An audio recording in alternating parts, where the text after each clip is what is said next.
आपूर्ति का अर्थ एवं क्षेत्र। साधारण बोलचाल की भाषा में आपूर्ति से आशय एक व्यक्ति द्वारा किसी दूसरे व्यक्ति को कोई वस्तु प्रदान करने से होता है, परंतु हमें आपूर्ति का अध्ययन माल एवं सेवा कर यानी कि जीएसटी के संदर्भ में करना है। प्रत्येक अप्रत्यक्ष कर में कर योग्य घटना के आधार पर कर का भार निर्धारित होता है। जैसे उत्पाद शुल्क में निर्माण के आधार पर, विक्रय कर में बिक्री के आधार पर, सेवा कर में सेवा को कर योग्य घटना माना जाता है। किसी वस्तु का निर्माण हुआ या नहीं, माल की बिक्री हुई या नहीं, सेवा प्रदान की गई या नहीं, इसका निर्धारण करना जटिल कार्य था, विवादों का कारण बनता था। कि आपूर्ति केंद्रीय माल सेवा कर अधिनियम धारा 7 के अनुसार इस अधिनियम के उद्देश्यों के लिए आपूर्ति में एक व्यक्ति द्वारा अपने व्यवसाय की सामान्य प्रगति में व्यवसाय को बढ़ाने के लिए एक व्यक्ति द्वारा प्रतिफल के बदले किसी भी रूप में माल अथवा सेवा अथवा दोनों की आपूर्ति, जैसे बिक्री, हस्तांतरण, अदला बदली, विनिमय, लाइसेंस, किराया, पट्टा के रूप में आपूर्ति की गई। प्रतिफल के बदले सेवाओं का आयात, चाहे ऐसा आयात व्यवसाय की प्रगति में अथवा व्यवसाय की वृद्धि के लिए किया गया हो अथवा नहीं। अनुसूची 1 में निर्दिष्ट गतिविधियां बिना प्रतिफल के की गई हो अथवा करने का समझौता किया गया हो। आपूर्ति की विशेषता में आपूर्ति का व्यवहार माल अथवा सेवा अथवा दोनों से संबंधित हो, आपूर्ति कर योग्य व्यक्ति द्वारा की जाए, आपूर्ति सामान्यतः प्रतिफल के बदले होनी चाहिए, आपूर्ति व्यवसाय के दौरान अथवा व्यवसाय की प्रगति के लिए होनी चाहिए, आपूर्ति इस अधिनियम के तहत कर योग्य होनी चाहिए, कर योग्य क्षेत्र में ही आपूर्ति की जानी चाहिए। आपूर्ति का क्षेत्र निर्धारण करने के तत्वों में सबसे पहला है, आपूर्ति केवल माल अथवा सेवा अथवा दोनों के संबंध में हो सकती है।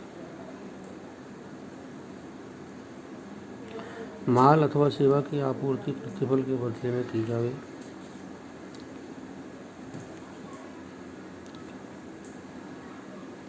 बिना प्रतिफल के आपूर्ति के क्षेत्र में आने वाली गतिविधियों में व्यावसायिक संपत्तियों का स्थायी रूप से हस्तांतरण अथवा निस्तारण, संबंधित व्यक्तियों अथवा भिन्न व्यक्तियों के मध्य आपूर्ति,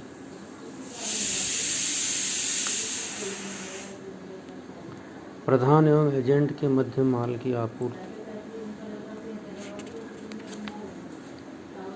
आपूर्ति कर योग्य व्यक्ति द्वारा की जावे। आपूर्ति ऐसे माल सेवा की की जावे जो इस अधिनियम के तहत कर योग्य है। कर योग्य क्षेत्र में आपूर्ति करने पर ही आपूर्ति मानी जाएगी। माल की आपूर्ति अथवा सेवा की आपूर्ति मानना। अनुसूची 2 में कुछ गतिविधियों व्यवहारों का उल्लेख किया गया है। यह भी बताया गया है कि किस गतिविधि को कब माल की आपूर्ति माना जाएगा और किस गतिविधि को कब सेवा की आपूर्ति माना जाएगा। इनमें से अधिकांश गतिविधियां वे हैं जिनके संबंध में कानूनों में पहले विरोधाभास था। परिणामस्वरूप दोहरा करारोपण होता था, मुकदमेबाजी बढ़ती थी।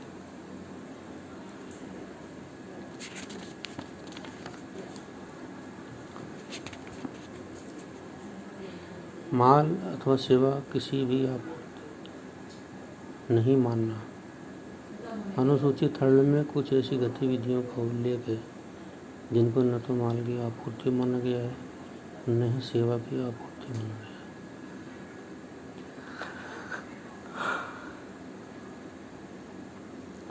नंबर 1, एक कर्मचारी द्वारा अपने नियोक्ता को अपने नियोजन के दौरान अथवा नियोजन के संबंध में सेवाएं,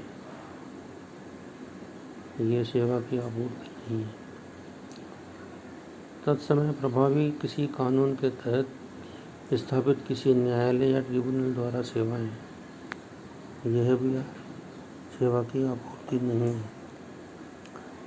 संसद के सदस्यों, राज्य विधानसभाओं के सदस्यों, पंचायत के सदस्यों, नगरपालिका के सदस्यों एवं अन्य प्राधिकरणों के सदस्यों द्वारा किए गए कार्य, ये सेवा की आपूर्ति नहीं है। एक ऐसे व्यक्ति द्वारा जो संविधान के प्रावधानों के अनुसार किसी पद पर है, उस पद की हैसियत से कर्तव्यों का निष्पादन। केंद्र सरकार या राज्य सरकार, स्थानीय प्राधिकरण द्वारा स्थापित निकाय में अध्यक्ष, सदस्य या निदेशक के रूप में किसी व्यक्ति द्वारा जिससे इस वाक्य के प्रारंभ होने से पहले कर्मचारी नहीं माना गया हो, कर्तव्यों का निष्पादन सेवा नहीं है। दाह संस्कार, कब्रिस्तान, शवदाह गृह, शवगृह सेवाएं जिनमें मृतक का परिवहन भी शामिल है, सेवाएं नहीं है। भूमि का विक्रय एवं भवन का विक्रय बशर्ते भवन के विक्रय की दशा में अनुसूची सेकंड के पैराग्राफ 5 का वाक्य ब लागू न होता। लॉटरी शर्त जुए को छोड़कर अभियोग योग्य दावा, सेवाएं नहीं है, आपूर्ति नहीं है। गैर करयोग्य क्षेत्र में एक स्थान से गैर करयोग्य क्षेत्र में दूसरे स्थान पर माल की पूर्ति बशर्ते ऐसा माल भारत में प्रवेश नहीं करे। घरेलू उपभोग के लिए निकासी के पहले किसी व्यक्ति को वेयर हाउस में रखे हुए माल की आपूर्ति भारत के बाहर स्थित उद्गम स्थान के बंदरगाह से माल के भेज दिए जाने के बाद घरेलू उपभोग के लिए निकासी के पहले प्रेषित द्वारा माल के स्वामित्व के दस्तावेजों बेचान करके किसी अन्य व्यक्ति को माल की आपूर्ति, ये सेवा या आपूर्ति नहीं है।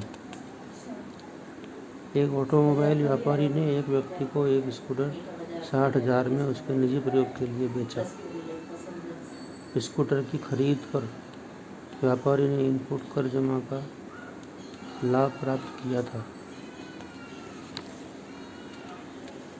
इसे आपूर्ति माना जाए या नहीं। केंद्रीय माल सेवा कर अधिनियम के अनुसार आपूर्ति में माल अथवा सेवा या दोनों किसी भी रूप में की गई बिक्री या स्थानांतरण, अदला बदली, विनिमय को प्रतिफल के बदले की जाए, व्यवसाय के दौरान व्यवसाय की पुनर्गठन में किया जाए, वो शामिल है।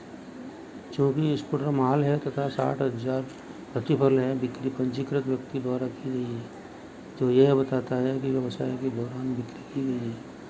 अतः यह व्यवहार आपूर्ति है, क्योंकि व्यवहार को आपूर्ति होने के सभी लक्षण मौजूद हैं। एक पंजीकृत व्यक्ति ही इनपुट कर जमा का लाभ प्राप्त कर सकता है।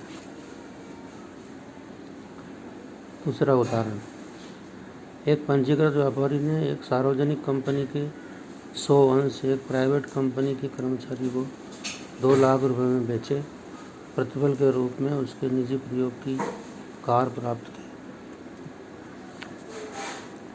किसी भी व्यवहार की आपूर्ति होने के लिए यह भी आवश्यक है कि माल अथवा सेवाओं की आपूर्ति की जाए, परंतु धारा 252 में माल की परिभाषा में प्रतिभूतियों यानी अंश प्रतिभूति है, तो इनको माल नहीं माना गया है।